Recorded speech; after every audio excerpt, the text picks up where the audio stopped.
serbisyo para sa mga samahan at kooperatiba. Magtungo lang sa pinakamalapit na opisina ng Philippine Coconut Authority sa inyong lugar upang magpatala sa National Coconut Farmers Registry System o NCFRS. Sabay-sabay tayong umasenso sa pagniniyog. Maging masagana, matatag at progresibo kasama ang Department of Agriculture, Agricultural Training Institute, Philippine Coconut Authority at ang CFIDP. 1, 2, 3, smile!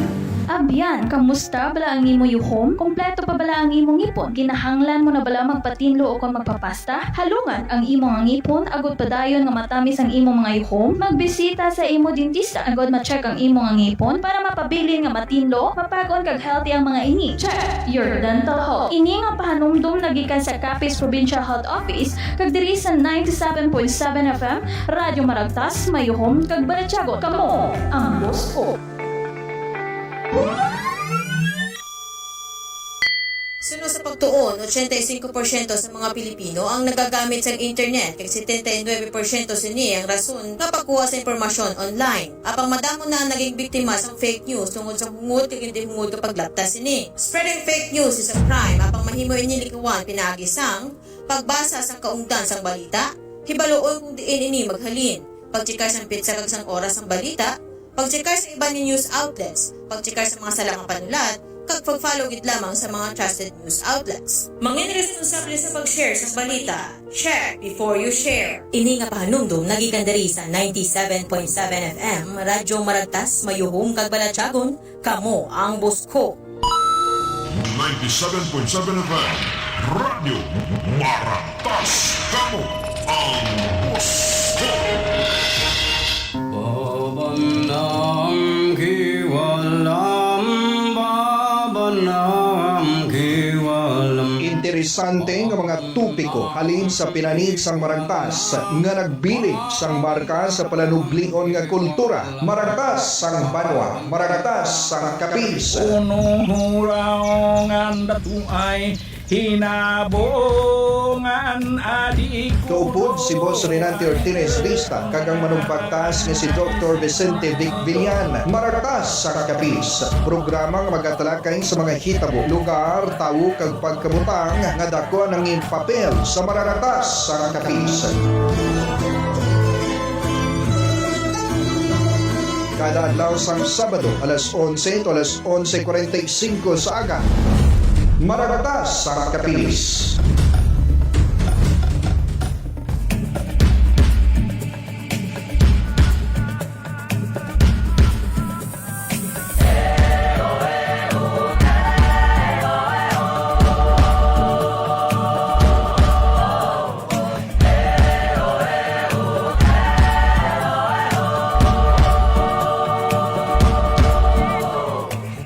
Maragtason nga oras alas 11:03 sa aga. Pamalas ang tangking galing, tumayong buong tapang harapin ang buhay at kapin. Good morning, Capiz. Good morning, Western Visayas. Welcome na liwat sa pagpangalagan sang Maragtas sang Capiz. Panibagong adlaw, panibagong edisyon, topiko. Angot sa nangin maragtas sang aton nga pinalangga nga probinsya. Siyempre, kaupod na diri nga aton nga manugbagtas live via Zoom. I-welcome na naton para madamo-damo kita, no? Sang maistoryahan sa subong adlaw. Si Dr. Vicente Vic Villan. Doc, mayong udto sa imo. Paudto na ni. Welcome. Thanks, mayong udto. Pasensya ka na kay nagbiyahe pa ako at harapi ko lang ng bahay. Pero okay lang. Mayong aga sa tanan. Mayong aga man, Doc. No? Kag, saliwat, thank you no, sa paghatag mo sang tiyempo dre. Saktuhan man pagabot mo sa inyo nga balay gali, Doc, no? Eksakto lang. Doc Vic, oy, umpisahan nato ng aton nga istorya subong. Balik continuation na. Hopefully, last edition sang konsepto sang dungan. So ari na kita sa third concept. Doc Vic. Ay, oo. 'Yon. Well, nasa punta na kita sa dungan. Tapos pag may oras na kita, silo na ta sa kuan sa ining nagligad nga activities sa probinsya. inang pag Historical marker, no? ng pag-install sa mga historical marker sa Banabasan Sigma, Mhm. dira sa may sa Pilar, no? The Battle of Balisong. Yeah, Kay yeah. Juan Arce. Yon, istoryahan na natin subong, ano? Mhm. Okay, sige. So, subong Renz, then nasa last, na tayo, last part doon sa manifestation ng sangdungan, no? Sa mental aspect. May tatlo kita dito ka konsepto nga nabilin nga hindi pa nato na naipatag, no, sa ating pagpapati.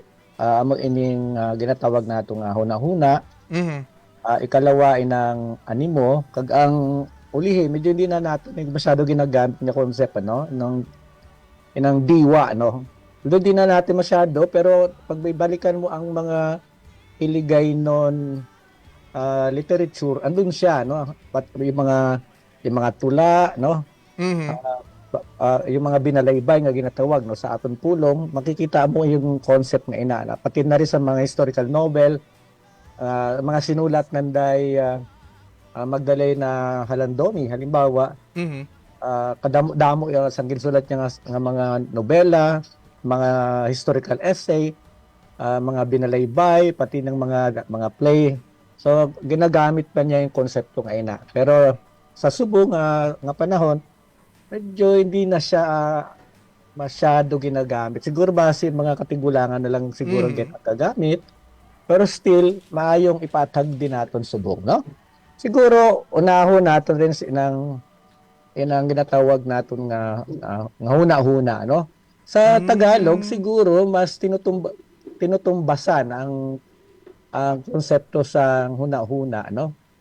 Nang ila concept nga ginatawag natin subong diwa.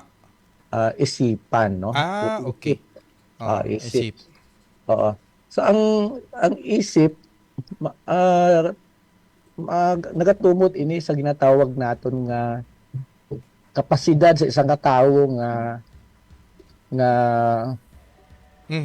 hatagan sang kaugalingon nga panan-awon ang isa ka butang kaisipan o anuman nga ara sa iya atubang.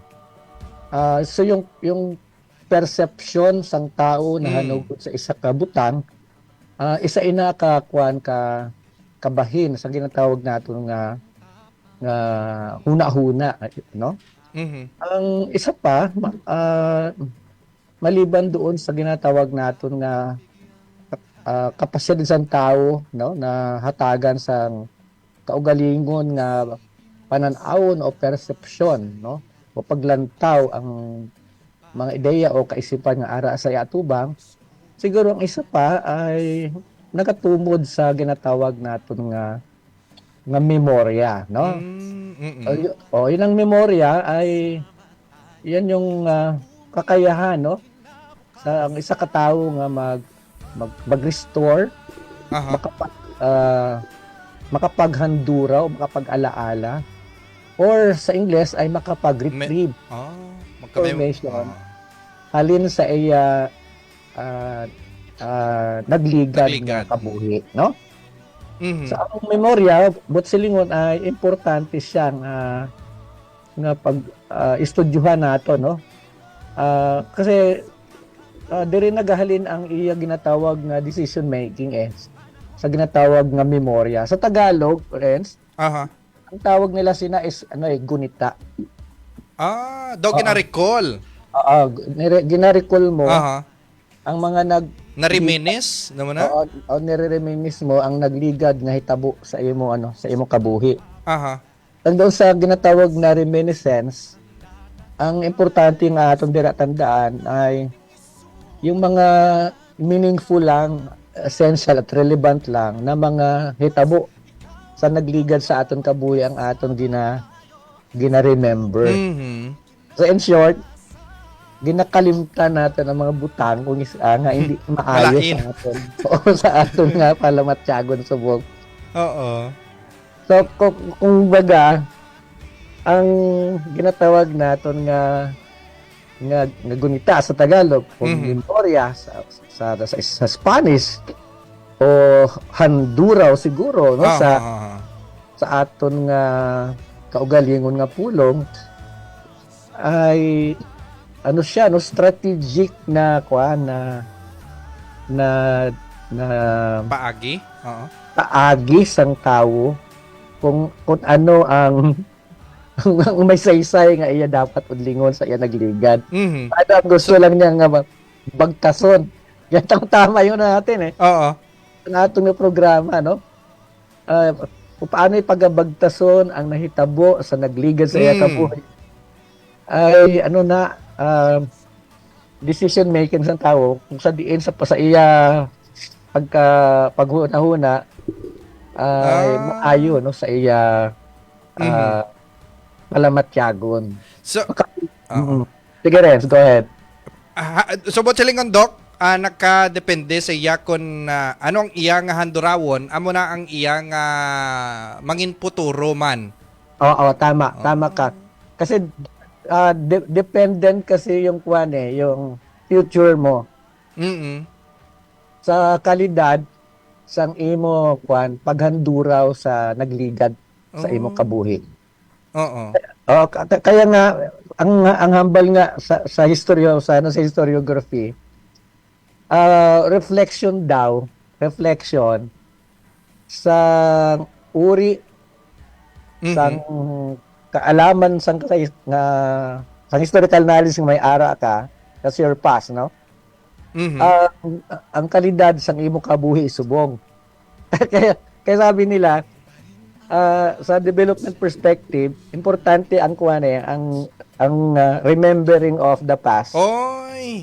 Oo, kasi pag hindi mo ni-remember yung past, na strategic na past, then yung present mo apektado siya. I see. O apektado siya kasi amo inang ano mo ang ginatawag sa history na Renz nga yan yung historical agency. Maganda daw reference mo kung reference mo. Ang tanan mong ginabuhat, dira mo hinuhugot sa wikang Tagalog, hinuhugot mo ang tanan. Oo. Kaya kinahanglanon, maayo ang imo maayo ang imo paghanduraw sa imong nagligad para ang imo nga estado sa kabuhi subong ay maging maayo man. Oo.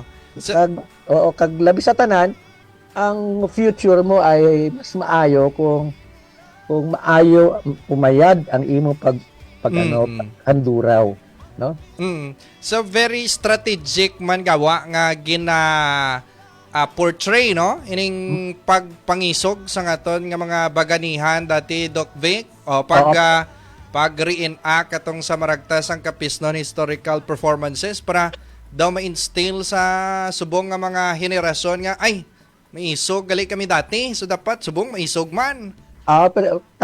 Precisely Renz kasi pag hindi nato inahandurawon wala asing mabalaan ang tao. Wala asang kaalam. Inferior, na ara sa iya memory bank. Pag wala kasing kaalam sa imo memory bank, ay di wala ka rin sang mapaghugutan sa imo mga fundamental action sa imo sosyedad. So, kasi why ka tuntungan saan mo hugutin yung iyong mga action kung wala ka sang nabalaan sa nagligad. Wala. Di ka makuha sing maayo nga kabubuton. Di ka makuha sang kaisog. Sa di ka makuha sang imo inspirasyon, di ba? Sa di ka makuha sang mga plano mo sa kabuhi kung kung wala ka sang kaalam nahanungod sa imo nagligad. Kung hindi maayo ang paghanduraw sa imo nagligad. Kaya tama rin yung aton subong yung pakadto na kita sa sa installation ng mga historical markers. Eksakto kasi napaka-importante talaga ang ginatawag nga kaalam sa kabuhi sa tao. Remembering the past. Kaalam ang ginakuha natin sa pag-remember sa past. Sabi ni Sir Francis Bacon, knowledge is power. Inulit pa nga ni Ernie Baron yan, yung kabuhi ni Baron Kung walang knowledge, walang power. Sino tawag din ni Baron? Oo. Matuod ina. Mm. Lantaw bala ang mga katigulangan nga waay sila kaalam. Hindi wala man sila sang gahom. Hindi waay sila kabalo sa ilang mga rights sa ilang mga karapatan, di ba? Ang mga rights mo, ang iyong mga karapatan, mabalaan mo na pag nag-remember ka sa imong past. Amugid. Kay dito na ginahambalan sa nagligad sang atong nabuhi sa aton nga maragtas. Kung paano nakibak ka, di ba, yung mga botanihan para sa ila kinamatarong, di ba? Diri sa Western Visayas, balaan tamandok nga medyo gina-dominate sang mga Ilonggo. Pero after nga after nga gina-broadcast naton sa mga aton nga history ngaton nga mga ninuno, mga baganihan gali, no? Mga isugon, day 1 RC. Actually, Renz, lagi ko na sinasabi. Hindi naman maakig sana hindi maging masama ang pagbasa sa mga amigo natin ng mga Ilonggo. Pwede natin hambalon nga talaga underrated ang Capiz. At the same time, overrated yung Iloilo. May inferiority kita kung mag-atubangay ang Ilonggo kag Capiz noon do matsagan ay taga Iloilo ni medyo baskog dungan mapahimuyong na lang kami nga mga Capiz noon. Kay wala kulang kita sa background. Tama ka, amo na res, maayo ginhambal mo ina. Amo ina rin sang aton nga ginabatuan. Kasi kapag nag-dominate sa aton ang inferiority complex, manubo ang imudungan, why ka na ikabato sa kasinuman. So paano nga maging mabasok ang imudungan kung may ara ka kaalam. Diba? At din mahalin na imong kaalam ay di sa maragtas mo. Dito mo kuraon ang kaalam. Ay ginatudlo sa aton kasaysayan nga hindi ya kita inferior na klase sa tao. O liwaton ko ang mga Capiz noon ay hindi inferior na lahi. Mga tungkanon. Sila ay mga isganan, no? Sila ay mga dungganon, no? Kabikahan sila sang mga maisog kag baganihan sa kasaysayan. In fact, kung nationalism lang ang aton paghahambalan, diin gintindog ang first na katipunan sa kabilugan nga Kabisayan. Hindi naman sa Iloilo Capiz. Sa Capiz naging patindog. Ang Capiz ang first province naging patindugan sa katipunan ni Dagat Andres Bonifacio. Wala sang record na sa Iloilo ina. Tinga aga pala ang pamatyagon mo inferior kasi Iloilo hindi diri sa ato nagumpisa ang katipunan. Kitaya ang ginhalinan sang baganihan no para kita maghilway halin sa pag ulipon sa aton sa mga katsila. Hindi man na mailonggo ang nagumpisa sina. Mga Capiz na ang nagumpisa. In fact, last quarter lang ng year 1898, nagumpisa ang mga Ilonggo. Pero ang mga Capiz noon, as early as 1896, nakikibakan na kita dito sa Capiz. Sila dito, nakakapit pa sa colonial power. So, kailangan makorek natin, ina. Hindi kita against sa Iloilo. Hindi kami against sa Ilonggo. Against kita sa underrated. Hindi maayo nga pagtudlo sang kasaysayan. Amo nang aton nilalabanan inang sala nga pagtudlo sa atong kasaysayan. Kag against din man kita no sa pagdumalahan nga wala sang pagpursige no para i-unearth ang aton knowledge sa kasaysayan para maluwas kita sa inferior na klase ng kaisipan. Yan ang binabaka natin. Hindi ang atong pakikibaka rin, hindi naman niya sa pamagitan ng dugo at di ba at laman. Yung struggle natin is laban sa mali o sala nga kaisipan. So yung sala nga kaisipan, yung sala nga kaalam sa kasaysayan, amo na yang atong ginakontra. So kung inatudlo natin rin diri sa radyo, no? Nga ang Capiz yang una nga lugar naging pantidugan sa kasaysayan, matuod ina, may record ina, hindi na niya pato-pato. no? Hindi na ya pato-pato. Kapag hambalon ko nga wala ya sa Iloilo yung patindog ang katipunan, matuod ina, hindi na ya pato-pato. Evidence-based yun. O anong ebidensya nga sa Iloilo yung patindog ang katipunan? Wala. Sa kapis lang yung patindog ang katipunan. Oh, so, ano importansya sa katipunan? Kung i-remember natin yung past, importante. Kaya ang katipunan ni Gat Andres Bonifacio, amo lang ini ang agintawag nga kilusan sa kabugusan sa Pilipinas nga nagsusulong ng aton pambansang paglaya mula sa kolonisasyon ng mga Kastila. And therefore, ang mga kapisnon, dahil pioneers tayo sa kilusang iyan, ibig sabihin, nasa frontline kita ng pambansang pagkilos. Ang aton niya mga ninuno, ang builder of this nation. Hindi ang galantaw lang kita ya. Oo. Kundi nagpanikasu kita ya, kita sa frontline. Kita nag-umpisa sa Western Visayas, and therefore dapat ikilalanon ina sa mga pumuluyong taga Western Visayas kag kabilugan sa bugos nga Pilipinas. No. So amo lang na ang aton niya nga kuan nga tinutuyo rin. Kilalanon kita, irespeto ang historical truth na ardi sa probinsya ng Capiz, nag-umpisa ang katipunan ni Gat Andres Bonifacio, hindi sa Iloilo. No? So karapatan naton ina, no?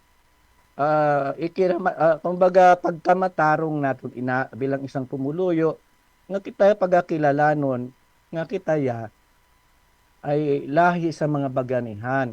Diri nag-umpisa ang katipunan, ang aton mga ninuno ang umpisa sa pambansang pagkilo sa Western Visayas.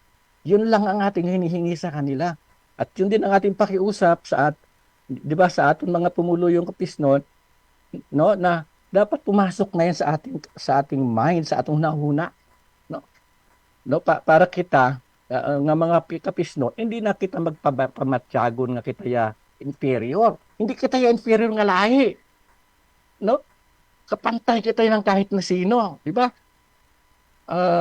Tayo yun ang ating ipinaglalaban, Renz, no? Hello, Renz? Tama na wala ka?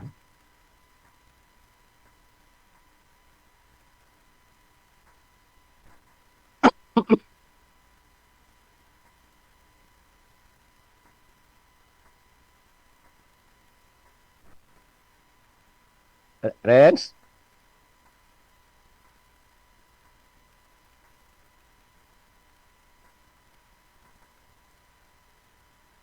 So nautod ako, Renz.